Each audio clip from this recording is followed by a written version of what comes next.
to reason. Will you open your eyes? It's a wonder what you'll find with an open mind. You may be surprised. Yeah, gotta get away from this illusion for the sake of the world. This delusion, it's gotta go. Yeah. Hey everybody, welcome to another edition of the Atheist Experience Live. I'm your host, Matt Dillahunty, and joining me this week, Martin Wagner. Welcome back. It's been a little bit. It has been, yes. And normally we would go like straight to announcements, but we're making some changes because the show's shorter. So I'm going to give out the announcements a little bit later, also because we have a special guest on the phone, and then we'll shorten the announcements up and give you the website address here in just a little bit. This is a live public access show sponsored by the Atheist Community of Austin, a nonprofit educational organization promoting positive atheism and the separation of church and state. And you can find more information about the ACA at www.atheist-community.org. This week, right off the top, we are being joined by David Silverman, the president of American Atheists. How are you doing, David? I'm doing fine, Matt. Thanks for having me on your show. Anytime. I hear there's this huge convention coming up in April. Why, yes, there is, actually. Thank you for mentioning that. By the way, we do have what we're hoping to be the largest American Atheist convention in our history in Des Moines, Iowa, on April 21st to the 24th. We've got a tremendous roster of people coming, including you, Matt Dillahunty. Really? Yes, you will be there. How did you manage that? And you know what, Matt? You're going to be just awesome. I hope so. You're going to be just awesome. And we've got other people like Greta Christina is coming, J.T. Everhart, Tom Flynn, some guy named Christopher Hitchens is going to stop by. Yeah. Some guy named Lawrence Krauss is going to stop by, and some guy named P.Z. Myers is going to stop by. Who's that?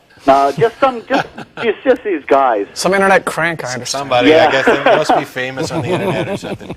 So, But here's the kicker. And that's just the start of it. Paul Prevent is going to be there, too. It's going to be 3 full days of programming, Friday, Saturday, and Sunday. And the cost, if you're a student, if you have a valid student ID, you can come to the convention for all 3 days for $20. So we're hoping to really attract some people with student IDs out there. The Secular Student Alliance will have a presence there, and we're doing a big push to get the young people out in Des Moines because people who live in Des Moines, they feel like they're under the thumb of Christianity much more than people who live in Newark, where we had our convention last year. And we are going to be putting up 5 billboards around the city of Des Moines and the billboards will say, "You know there is no God. We know you're right." And this is the promotion for the convention itself. It is. It's a promotion for the convention. And the first time we tried to put that up, the billboard company turned us down because, in their opinion, Des Moines is a Christian city. Outstanding. How did they come by this information? Yeah. Is it like in the charter for the city or something? You know, it probably is the way they came through that. But, they're a private company, and we're not going to trash them for having their opinion. They can do whatever business they want to do. But I will tell you that the city of Des Moines is treating us very well. Good. They are showing us some serious hospitality. And we've got some big things lined up. We're going to have the world premiere of Matthew Chapman's new movie with Liv Tyler, called The Ledge. Okay. That's going to be at the convention. And I will also let you know that there is going to be a major announcement at the convention. I won't tell you what it is, but it's going to be really, really good, and it's going to be really important to the movement. Will you tell me what it is off the air later? Yes, I will. Oh, you're so nice. I thought you'd say no. I was expecting a no. So, yeah, I'm really looking forward to it. We've been talking about it a lot on this show, and I mentioned on Nonprofits as well. It'll be my first, I mean, I've been a member of American Atheists, but it'll be the first time I've gone to the National Convention. And so it's kind of odd that the first time I actually get to go, because I would have gone other times, I'm actually kind of on the bill. So we're looking forward to that, Beth and I both. And I'm looking forward to having you and to finally shaking your hands. Yeah, me too. And there's a bunch of other people that I've talked to and haven't met, so it's really good, and it's a good opportunity to get people together. I've gone to the Texas Free Thought Convention here, which is just getting bigger every year and is amazing.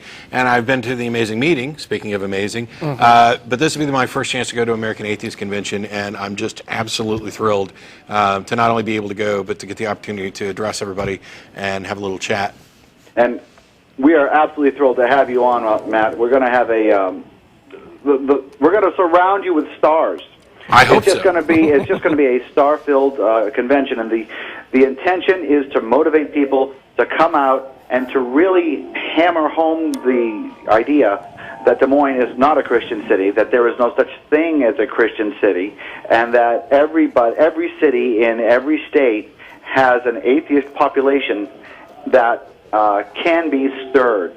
Yep. And can be brought to a head. And right now, we have more people pre-registered for Des Moines than we had attend Newark last year. Outstanding. Yeah. Nice. And the billboards haven't gone up yet.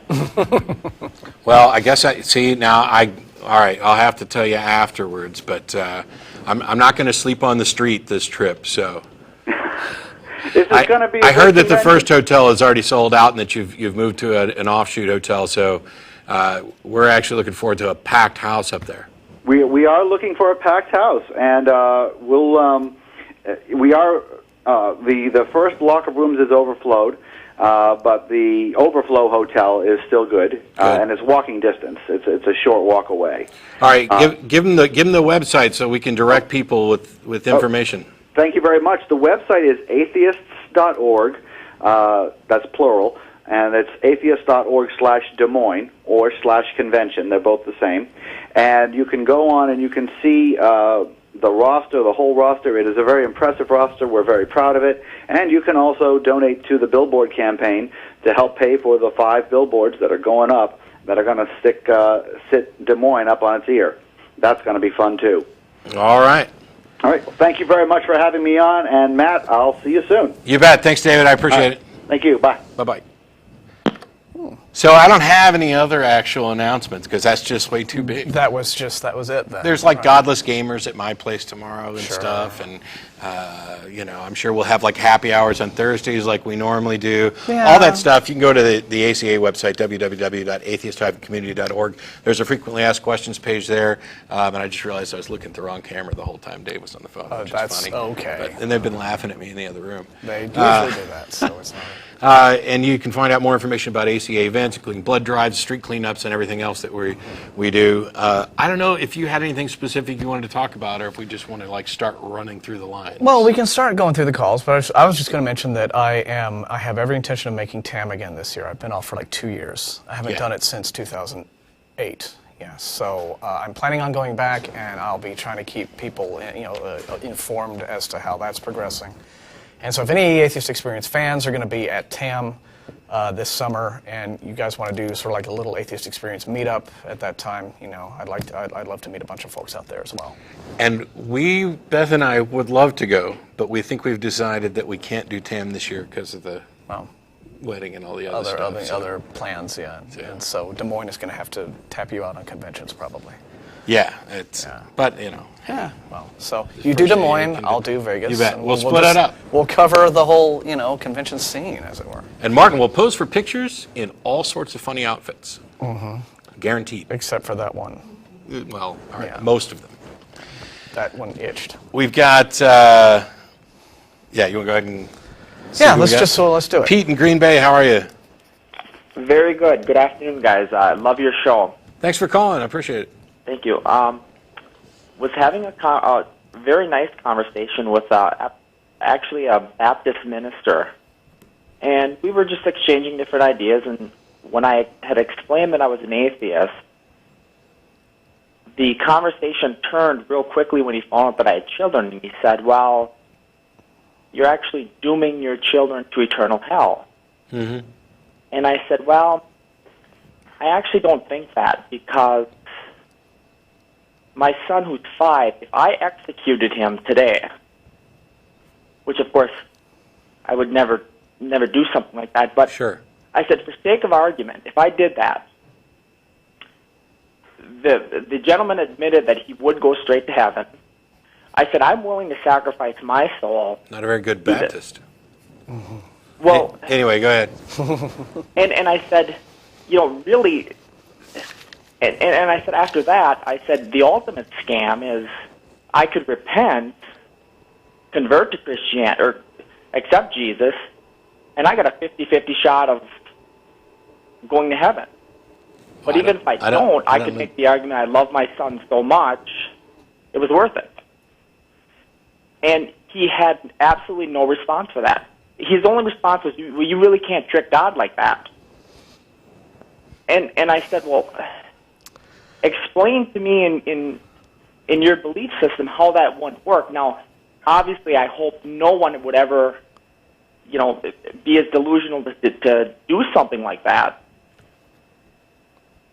But I couldn't see in his belief system. Well, there are people who are delusional enough to do that and have done it. Yeah. I want to advocate everyone. Andrea Yates, for example, Yates, killed her kids. John List was another guy who murdered so there are people who do this. Now, it's nice that there was a semi-amicable conversation going on, but as soon as he said you're dooming your kids to hell, you should have asked him to explain exactly how he knows that, because first of all, if he's half the Baptist preacher that some of the ones I've met, you being an atheist, even as a Baptist, you're not dooming your kids to hell. Your kids are going to make their own choice, and God's already determined whether or not they're going to do that under the Calvinist stuff. So it's well. To interrupt for a moment, Matt, I think what his argument was is that I'm not capable of leading a good example. I'm not capable of instilling morals into my son, though I've never had, this is all foolish. Yeah, though I've never had any brushes with the law and this. I wouldn't have wasted any time on theology at that point. If somebody accuses me of being incapable of being a good example for my kid and giving them good moral standing, while they're telling me that they're teaching their kids that they'd better do right by God or they're going to hell, I'm going to let them have it with both barrels, because they're the ones who are actually corrupting their kids' minds. Well, and that's where I got, and that's why I thought I'm going to really have a dumb off with this guy. I'm going to really push him to confront the idea that I actually would be right, and I don't think that there was anything in his belief that would prevent my son. Because I made the argument. I said, here's the thing, Pete. Would God take that out on my child and say, well, we're going to do a redo? Because I said, then you have to believe in reincarnation. And see, Pete, you're letting the conversation at that point go on longer than it needs to. All that is necessary is simply to point out that the doctrine of hell is the thing that completely disqualifies Christianity as a moral belief system. If the only way that you can defend whatever position it is that you're promoting, whatever outlook on, at least a set of rules for here's how to live your life and here's how reality works and this, that, and the other, is through threats of violent punishment for noncompliance, you don't have a moral belief system. Right. And he has no business lecturing you on not being able to provide moral guidance to your own children when he is openly advocating a profoundly immoral belief system. Well, see, he couldn't assure me that his son. I said, I believe that your son's 99% chance that they will accept the actual belief system that you take. But what if, after their age of reason, or 18 or whatever, they decide to join the Hell's Angels and reject everything? I said, then your son would be the loser under your belief system. My son, who has already passed on at the age of 5 or 6, is the winner. And it just got so foolish that it's because it is foolish. Yeah, they've he got... really, as a learned man in this belief system, he had no counter. He just, his only thing was, well, you can't fool God that way. And I said, well, Well, when he says that, what you throw back at him is, okay, if God, ask him if he believes that God is omniscient. Okay, and if so, then you simply point out, well, then if these are the rules that God has set up, and I am an atheist and I don't believe in him, God already knows that this is the choice that I have made. And if he's Calvinist and he believes in predestination and all the rest of it, it's God's choice that I'm not a believer. My being an unbeliever is probably part of his plan. So then where's the fairness in punishing me for adhering to his plan for me, which is to be an unbeliever? Yeah, well, you see, he did admit that he did believe in free will, free choice. And But then he has to reconcile that with divine omniscience. Correct. So it's utterly it's logically bankrupt all the way through. The Christian idea of free will doesn't exist, but it's also absurd, this idea of because they look at it as, well, God's going to give you a free choice even though he already knows what you're going to pick, but God's going to give you a free choice, and if you don't pick what he wants you to pick, he's going to beat you up. Yeah. I mean, that's really what it comes down to. And it's not even worth arguing at that point. Yeah. Especially if after having a decent conversation, his only attempt to gain any headway was to try and make you feel guilty about how you're raising your kids. Yeah, emotional appeal. Exactly right. I'd be done with the conversation at that point because that person's beneath you. While I'll freely say that I'm, a better moral character than pretty much anybody in the Bible and the God included, and so is everybody else that I run into. Maybe this guy's not. Yeah. But anyway, I appreciate the call, Pete. Thanks a lot. Have a good day. All right. And of course, the common apologetic that you hear is, what was I about to say? God is not the one sentencing you to hell. You are sentencing yourself to hell by rejecting him. Yeah. And I say, okay, well, basically what that argument is exactly like saying, okay, if some thug points a pistol in my face and offers me the choice of getting shot or giving him my wallet, and I choose not to give him my wallet, have I chosen? Is it my fault that I got shot? Wow. I mean, you're taking away the responsibility from the person who is actually, being threatening. So it's just doesn't work as a moral belief system at all. So we've got, is it Salem and Calgary? Yep. How you doing? I'm doing great. Hey, thanks for calling. You? Oh, we're pretty good. Thanks for calling. Right on. I was just wanting to ask you if you can prove to me that God does not exist. Define God. Define God. Okay, God of the Bible. If you're being extremely literal,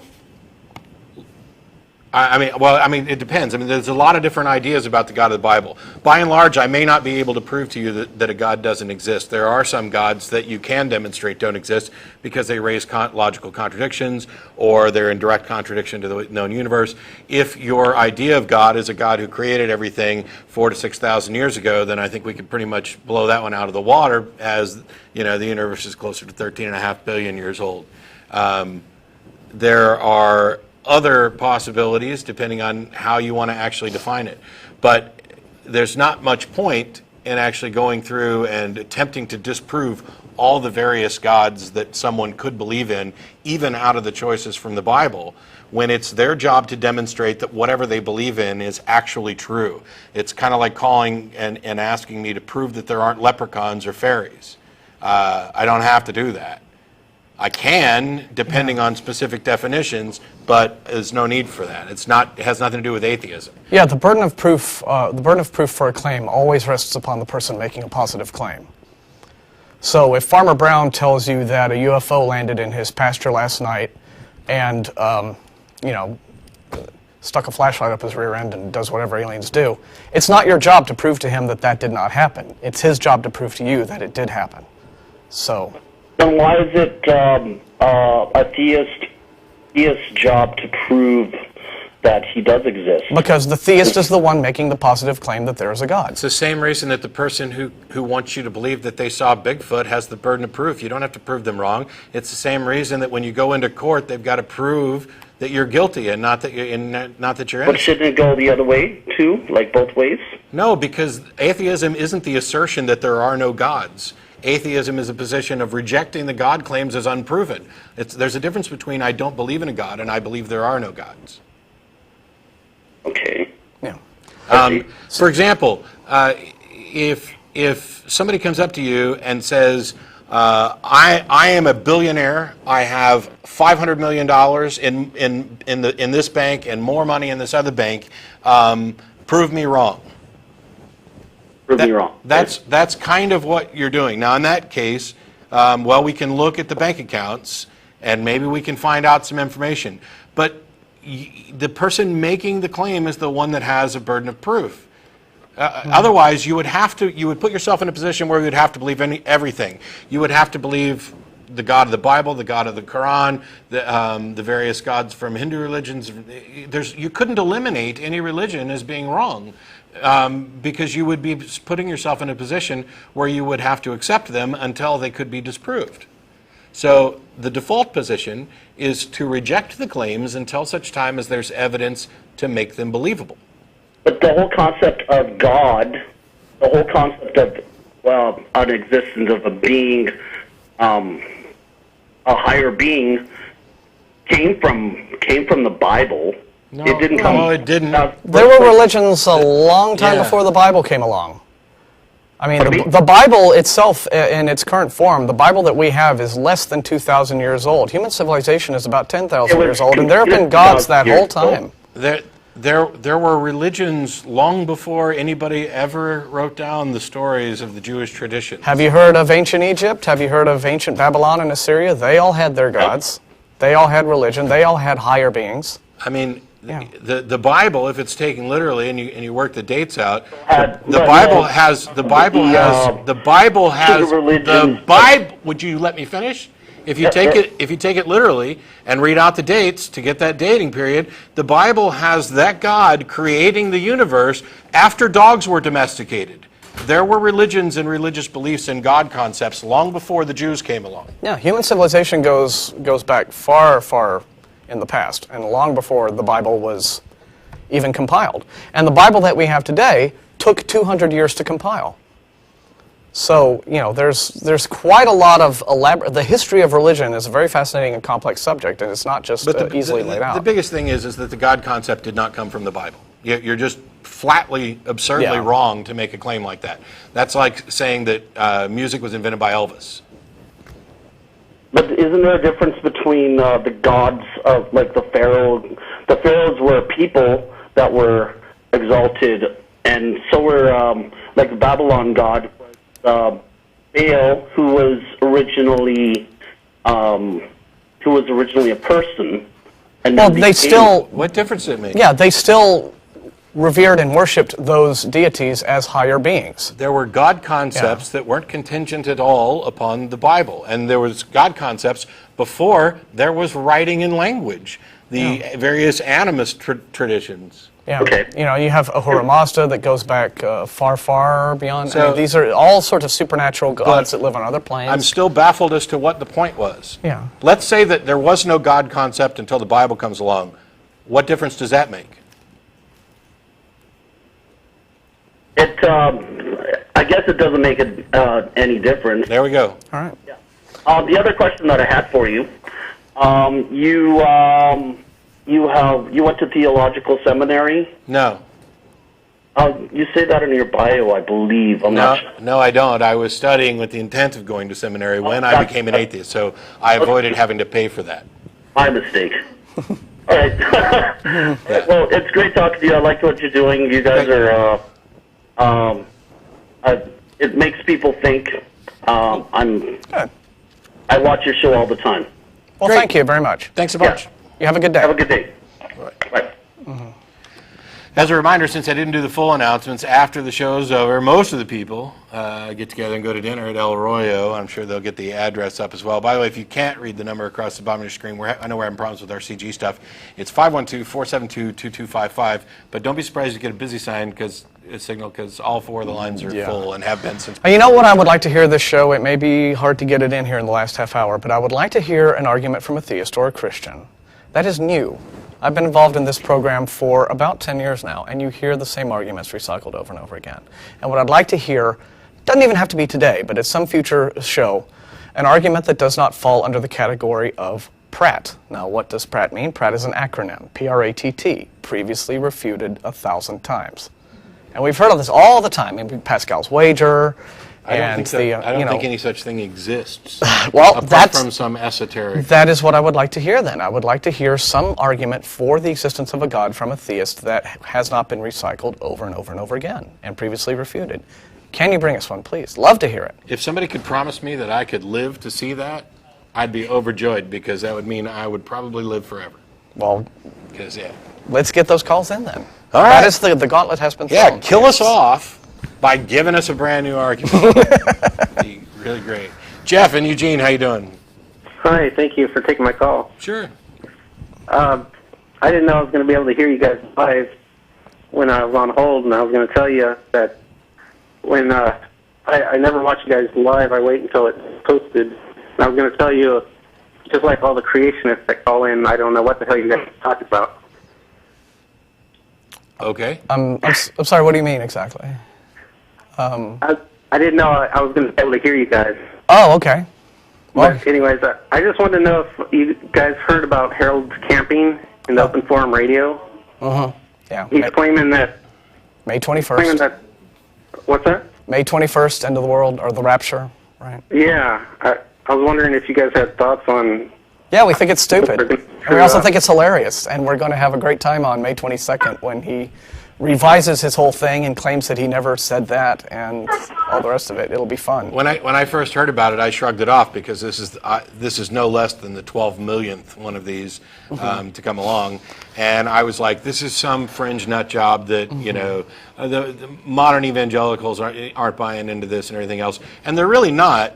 But it's got enough traction because it got press, and now they've started paying to put up billboards all around. So it just means May 22nd is going to be like the funniest day ever. Yeah, and I've had great suggestions. Somebody posted on my Facebook page saying all the atheists should get together and just put their clothes on the front porch and hide in the basement, as if we're the only ones who got raptured. We're the godless. That would be awesome. That would be really. I like that. He's going to retire May 22nd. No. I have a feeling he's not, and I'll tell you why I think so. It's because none of the rest of them have. Yeah. It's always been, well, except for Jim Jones or somebody who decides to kill everybody off, but they revise their stuff. Look at Peter Popoff, who was demonstrated as a huge, horrible fake using, he got exposed by James Randi on the frickin' Tonight Show, and he's back and making more money than ever. Yeah. Now I can't prove to you that. Sorry. I can't prove to you that he's still a fake, but I got no reason to think otherwise. Given his history. It's just, it's embarrassing. It's an embarrassingly sad testimony to the poor memory and the gullibility of the population that this guy is making money hand over fist, and I'm trying to scratch together money for. Yeah, I know. We're in the wrong line of work. I know. We're too damn ethical. Doesn't pay. God told me. What's this I'm hearing? Speak up, honey. So you can do it. You can do God it. told me you've got a bunion on your toe. Yeah, it just drives me crazy. It's a big waste of time. Yeah, 10 years ago, back on. Criminal. Just all the people that are going to get fooled by this. I'd like to see them. I don't know how they got away without having criminal charges brought against them last time. I'd really like to see criminal charges. I'd really like to see the bunko people go after the, well, I was going to say fake psychics, but is there any other kind? And From the the Department of Redundancy Department. Yeah. About 10 years ago, like 99, I think, Jeff D on the show every week started doing his rapture report. Yep. because these were coming, end of the world predictions were coming in hard and heavy and fast as the calendar was about to flip over, and everybody was having a really convenient number for it. Yeah, and it's interesting. Every week he would have like 7 or 8, seriously. And then what was interesting was, the year 2000 came along and the world forgot to end, and so these started.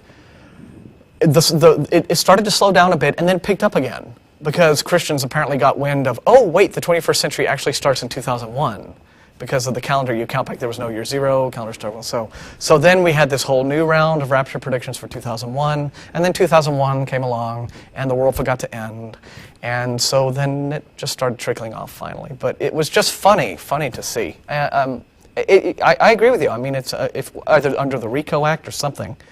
It is just such a fantastic con that is going on with these religions, and it's a disgrace, really, to what they we'd quadruple get the away deficit trying to chase after all the cons that are going on right now. Everything from the special fancy bracelets with magnets and crystal power, and then the anti-vaxxers, and it's just nonsense. It's just way too much. It would be so much funnier if people weren't getting misled and doing crazy stuff like selling their land and drying up their savings account. Yeah, when I hear about, old grandmothers eating cat food because they gave all their money to the psychic down the street to get rid of some curse, I'm not prone to violence, but, if you push hard enough, I might make an exception. I mean, it's just, on the one hand, you can look at some things as, okay, lesson learned, and everybody's going to get ripped off out of something at some point, and you write it off as a lesson. But when you have people whose business it is to continually rip people off, and you don't go after them, basically the only area where, there's 2 areas where this happens, but the biggest area where this happens is religion. And it's because we live in a society that is pretty much, no, we can't say or do, or there's no way to know whether or not they're really, there is, we can test it, and you know what, we tested prayer, guess what, it succeeds at the exact rate of chance. So far, amputees not regrowing limbs. I don't really know. I think Christians' divorce rate's higher. Any standard by which you would want to measure this, religion not only fails, but fails miserably, and it doesn't matter which religion you're actually looking at. With a couple exceptions, Buddhists generally tend to be happier. Well, sit around blissing out all day. If I sat around and my whole goal was to eliminate suffering and get my head in a space where I was no longer stressed out by anything, I'd probably be a little happier too. But it says nothing about the truth of any supernatural claims, which aren't necessarily. Anyway, I'm way off track. Well, it's a P.T. Barnum's whole thing, right? He one born every minute. Seriously underestimated the birth rate. Yeah, I got that from King's rate. I just messed it all up. One born every picosecond. Thanks, Jeff. But thanks very much for your call. Appreciate it. Keep up the good work, guys. Do our best. I'm evidently not functioning today, so I'm just going to let you do this next call while really? I sit here in silence and try to meditate. You're going to get Zen. You're going to get into touch with your Buddhist self, and you're just going to be at peace. So we've got Anna in Nashville. How are you? Anna, hello. Hello. How are you? I'm okay. So what would you like to talk about today? I actually have 2 questions, but I'm only going to do one, and then I'll save the one for next.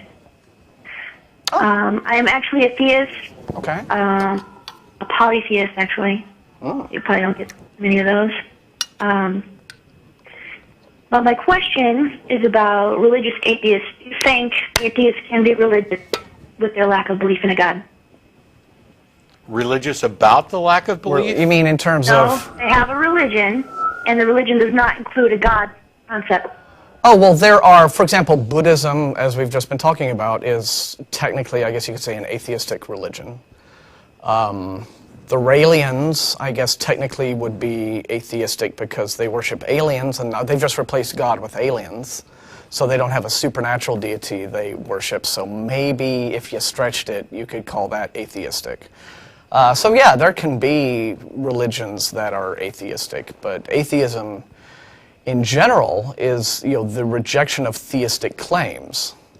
So if you define religion as being a practice that involves some sort of regular ritual as well as reverence towards some kind of, spiritual leader or a figurehead who is, thought to be more or less infallible and not, capable of error and deserves to be, have their every word taken as some sort of, pronouncement.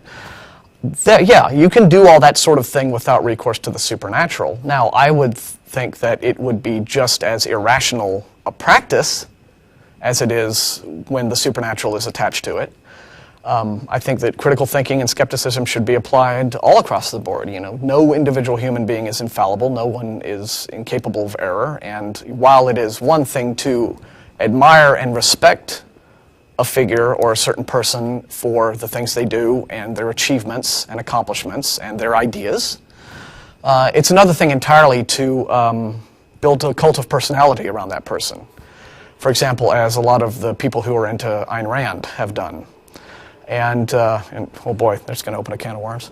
Yeah. It's true. You can get religious-like behavior in situations where no supernatural deities are evident, but I still would say that that's not a rational way to go about your business. That's my opinion. Okay. Now, when you say you're a polytheist, can you give us some, tell us what you believe? Because that's interesting. My religion is called Firm Sidhu, and you've never heard of it. Could you spell it? F-Y-R-N-S-I-D-U. F-Y-R-N-F-I-D-U? F as in Frank. Oh, F as in Frank, okay. Y-R-N. S as in Sam. I-D-U. Oh, Firm Sidhu. Yes. Oh, you seem to have heard of it. I'm going to have to go. No, I have no idea what Firm Sidhu is. She was absolutely right. It's basically Anglo-Saxon heathenism. Okay. Oh, so it's some sort of ancient pagan kind of thing? Right. It's the reconstructed traditions and beliefs of the Anglo-Saxons before they converted to Christianity. I see. Okay, well, there's quite a lot on Google about it, so... All right. All right. That's interesting.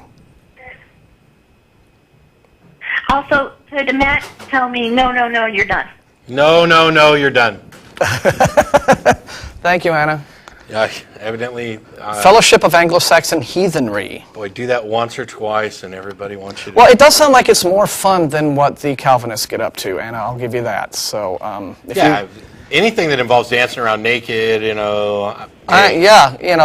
can get behind that. That's fine. So... Well, we wish you much joy of it. Sacrifice, anything, nothing like that. No. Is it Fareed in Denver? Yeah. How are you? I'm good. It's an honor to finally talk to you, Matt. Thanks. So, basically, I was just going to mention just a big frustration I've kind of had with theists, and that's how they kind of control the language. Like, you'll have a discussion with them, and then after about 2 seconds, they'll cut you down and act like you said some kind of absolute claim. But then when they explain their point, they pretty much do the exact same thing. I don't know if I'm explaining that right, but... No, yeah, you are, and we've noticed that. I actually had something similar to this in a discussion, an email, where somebody had said they were in a discussion with a Christian who pretty much ended the conversation by saying, well, you really do believe, you just, won't admit it. And they were wanting to know how to deal with that, and I was like, well, ask them how they would feel if that had been what you said. That you really, obviously, it's obvious to me that there's no God. You're just afraid to admit it. And see, would they be convinced by that? Would they be upset by that? Would they be irritated? I mean, it's not an argument. It's not a claim. It's just a conversation stopper. It is an arrogant, stick your fingers in your ears, nya, nya, nya, nya, nya. And the number of times that sort of thing happens from the theist, directed at the atheist, is staggering. And you know why it happens? It's because they know there's no God. They're just afraid to admit it. Exactly. And I think the problem is that people just don't think rationally about simple things. And I know you guys don't talk about politics a lot on here, but I really see that in the Republican Party. I really see, like, people don't want their beliefs to be... I think that's... People want to choose what to believe. They don't look for any evidence to support their belief. They just look for evidence. I think you can find that to be true of any party and almost anybody at any given time. But not to the... I wouldn't say to the same degree. You don't see Democrats going around with birther claims, or you don't see Democrats. I see them going around with some stupid claims on occasion. Maybe not the birther. Maybe not though. Maybe not stupid. Stupid claims are not. That's not the basis of their party, and I think they can't get away with it to the same degree for the simple reason because their base isn't kind of practicing those ideas. I won't completely disagree with you, but I'll say that it has nothing to do with the show, and I don't necessarily buy it. Yeah. Although, put it this way, you are right. You know, the Christian right. Yes. Does lean towards the Republican Party. That's correct. And the Christian right is the one that really seems to like to stir things up and make trouble. So that is true, yeah. Okay. So. And I was just going to ask one other thing. It's kind of off topic too, but I was just wondering, have you guys seen the new Tron Legacy movie? I have not. Yeah, I was watching that, and after about 2 times, if you kind of watch it, it seems like it's really about religion, but not maybe in a religious sense. Okay. And I think it's kind of interesting. It might be a good point for discussion next week if you guys have a chance. Yeah, I want to watch it, so don't say anything else about it. Yeah, no spoilers. Okay. All right. Thanks. Well, thanks, man. Thank you. All right. Yeah, I think I found Anna. I'm looking at this Fern Sidhu blog here. And I think it's just You're checking out blogs while we're on the show? Well, I'm learning about Fern Sidhu. I am expanding my horizons. This is why we don't get paid to do this, because I'd have to dock his pay. Oh, look, it's study. I think, yeah. It's relevant study. I'd have to give you a raise. I am, yes. I'm so glad we're not getting paid for this. The ACA research team is on the job here. See, that's it? I mean... It could be. Yeah. Maybe it's something Matilda. made up. We got Dylan in Birmingham. How you doing? Hey, I just had some questions. I've been arguing with some of my friends that are theists. I live in the middle of the Bible Belt, so it happens pretty often. And it's really difficult to disprove their claims because of their closed-mindedness. Like, the way they're taught in Birmingham is just beyond anything I've seen, like, anywhere else. Ah, the Deep South. Like what? Like, they just come up with reasons from nowhere to believe. I mean, like, all the arguments you've heard from everyone else put in one person. Like Eve. Yeah. So there were a couple of questions I had about the arguments they made back. Sure. So he said that since the universe came from a single point, that point had to be created by God. Okay. And that how does he know that? Well, he said that since there's no other explanation. Oh, okay. That's called the argument from ignorance fallacy. And that is basically... I'm going to believe this, and I'm going to assert that it's true because you can't prove me wrong. The fact that you can't come up with he can't personally think of a better explanation has no bearing on whether or not that's true. That's like saying, you got the Peter Sellers as the Pink Panther walking in and figuring out that it's the maid just because he can't think of anybody else. I mean, that really is that dumb. Yeah. Yeah. Also. He brought up the point that evolution is invalid, to which I said, well, we see evolution every day. We see, like, that's why we have to create new flu vaccines because the virus evolves. And he says, well, yes, that's true, but we've never seen anything that has macro-evolved, like and that's just flat false. Bigger from one-cell organisms. And that's just flat false. Well, if we're talking about nonsense like getting bigger from one-celled organisms, already neither person really understands what evolution is saying. Yeah. But speciation's been observed, and you can't spend your time trying to refute things from people who have no idea what they're talking about. You have to take a step backwards and say, okay, set aside this subject, which you are clearly not qualified to talk about, and I'm not qualified to talk about. Let's actually discuss what it is that you believe and why.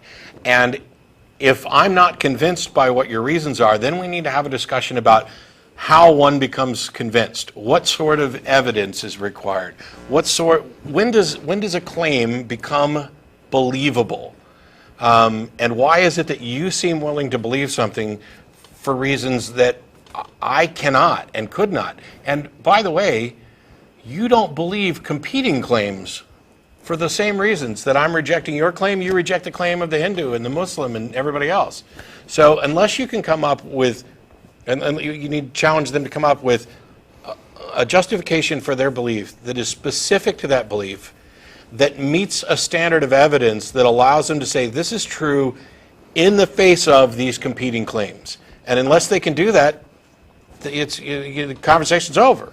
I tried to take it that way, but what he said was that the Bible is the only religious book that talks about a God that doesn't have contradictions. Google Bible contradictions. Oh boy, It'll take you.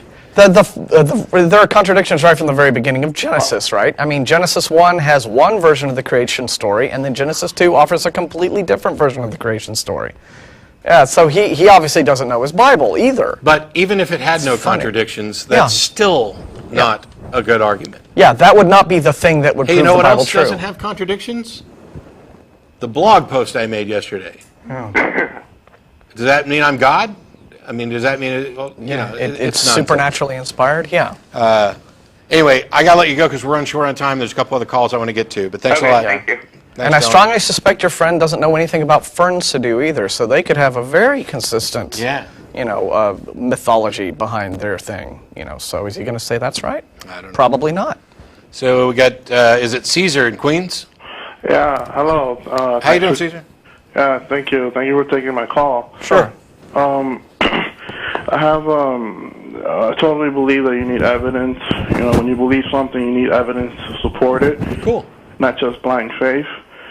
And I presented a small list of reasons why I believe in God.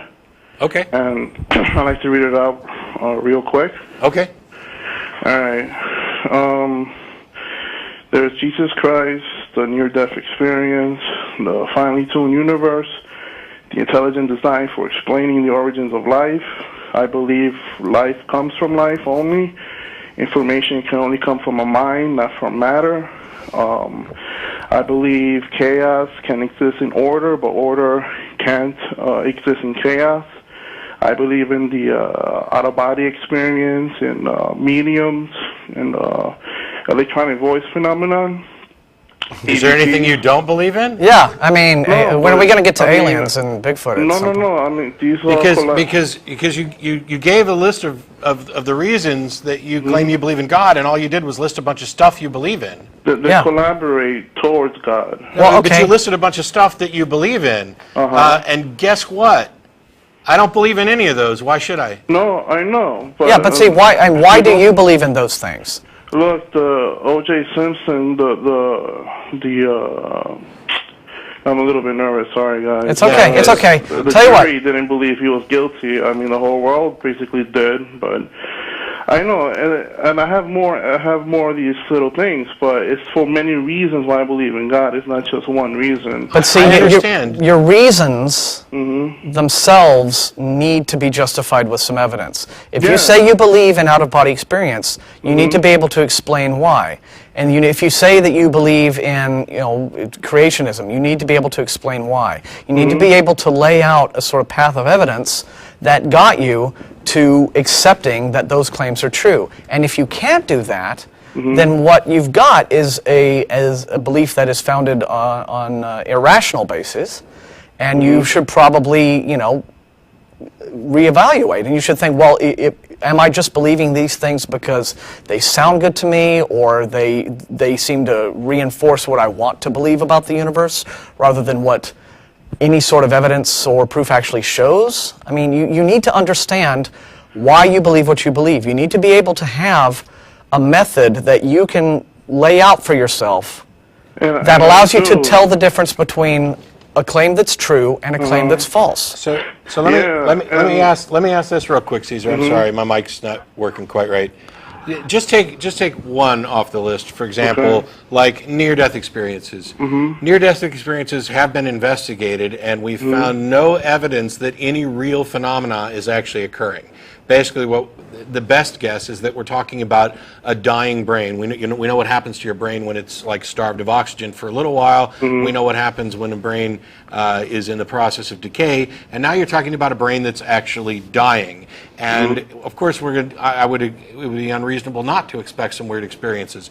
But when we actually test near-death experiences, we find that they don't pass the test. The same out-of-body experiences, etc. It's really easy. Put a number on top of the cabinet, a digital display with a number, so that if you actually leave your body, you should be able to tell me what number is up on that digital display. And when we do tests like that, it fails every time. So is it more likely that this is a that there's no real phenomena here in the manner that they're speaking, and instead we're just talking about brains fantasizing and putting together pieces in the same way that we build memories. Our memories are incredibly fallible, and so you've got a brain that is in an abnormal state. And when you are revived, you come to and you start feeling normal. Your brain is trying to piece together memories of what happened when it was working right and when it was working wrong. Why do you think there's something supernatural behind that? I got a few things to say about that. First of all, I'm not aware of any tests where they actually induce. That's the problem. I'm not aware of these tests you're talking about. I mean, you're talking about these tests where they put up a sign on top of the roof or whatever. I'd like to know where are these tests taking place at. Sure, and you can start searching the internet at a million different skeptical... Wait a minute, you personally don't know? I don't have every study memorized. If that's a problem for you, I'm very, very sorry.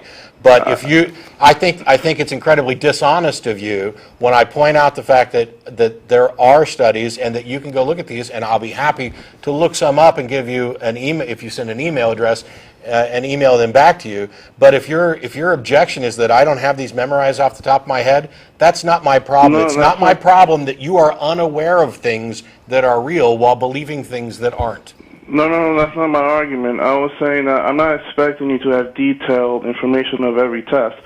I'm just saying because I'm aware of these claims. A lot of scientists make these false claims that they debunk. Like who? Like who?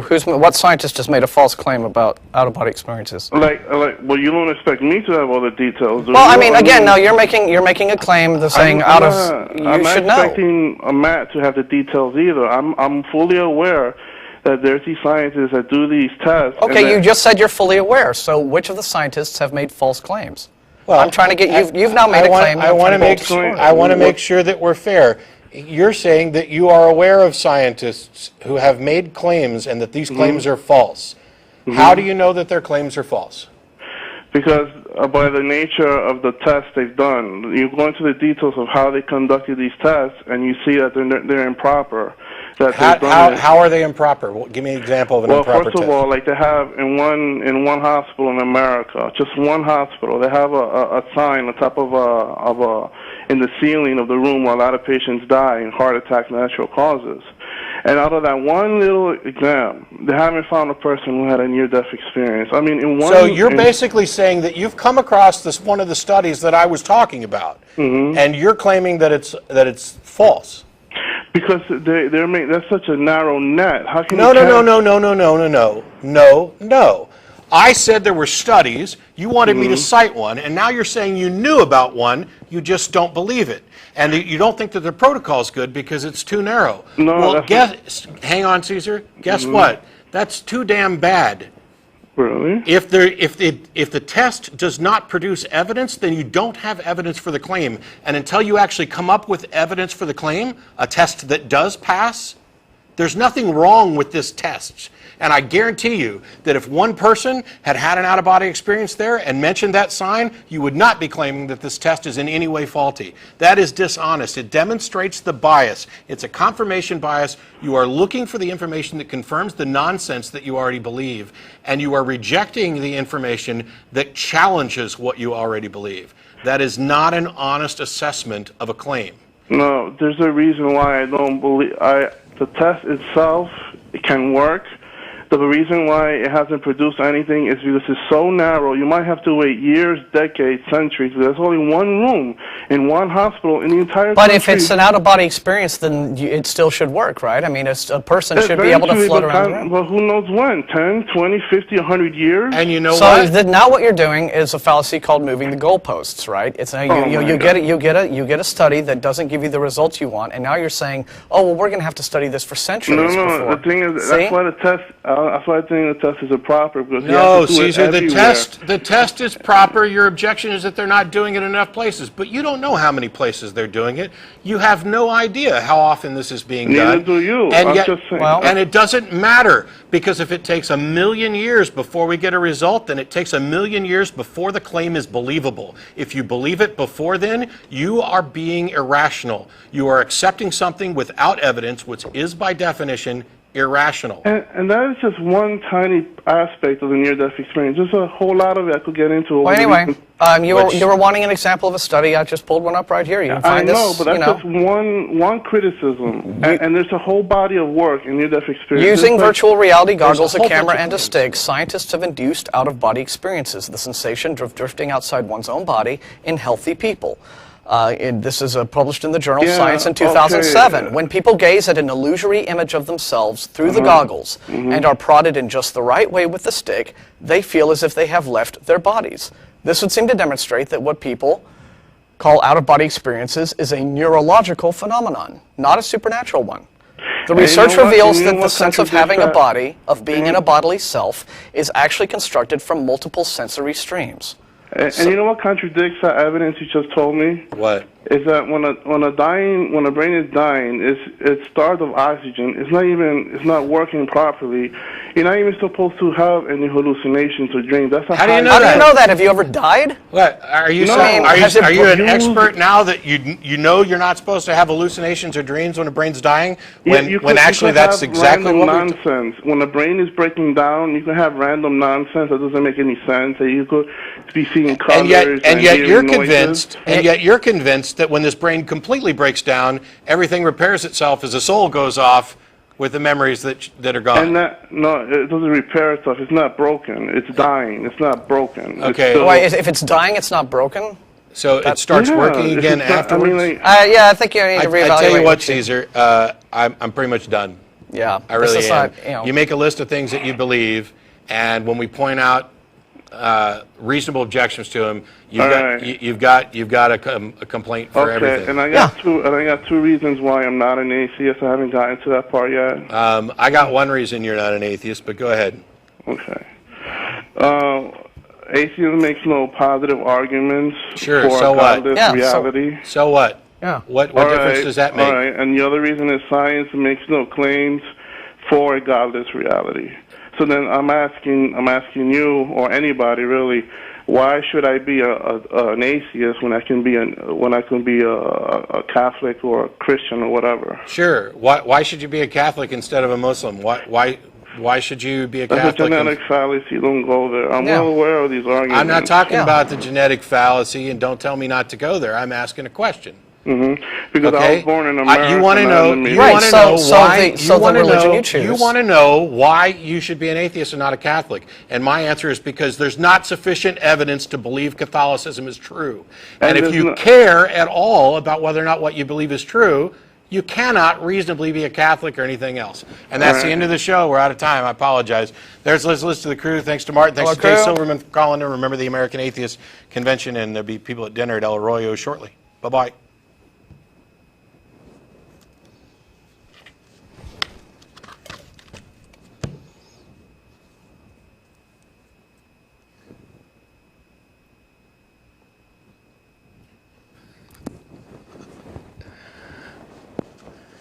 I'm Caesar, and I believe everything I hear.